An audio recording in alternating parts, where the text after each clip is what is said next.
சங்கீதம் 24ஆம் அதிகாரம் 1ஆம் வசனம். பூமியும் அதன் நிறைவும் உலகமும் அதிலுள்ள குடிகளும் கர்த்தருடையது. பிரியமானவர்களே, நிச்சயமாக நம்மிடத்திலே என்ன இருந்தாலும், எவ்வளவு ஆசீர்வாதம் இருந்தாலும், அது எல்லாமே நம்ம கர்த்தருடையது. எல்லாவற்றையும், உலகத்தில் உள்ள எல்லாமே அவருடையது.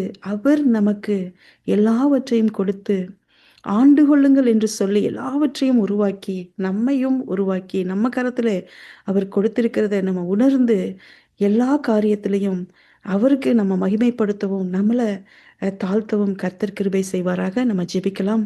அருமையான தகப்பனே, இந்த வார்த்தையின்படியாக சங்கீதம் 21:1 படியாக எல்லாம் உமக்கே மகிமை செலுத்துகிறோம். வழிநடத்தும் இயேசு கிறிஸ்துவின் இன்ப நாமத்திலே ஜெபிக்கிறோம் ஜீவனுள்ள நல்ல தகப்பனே. ஆமென். God bless you.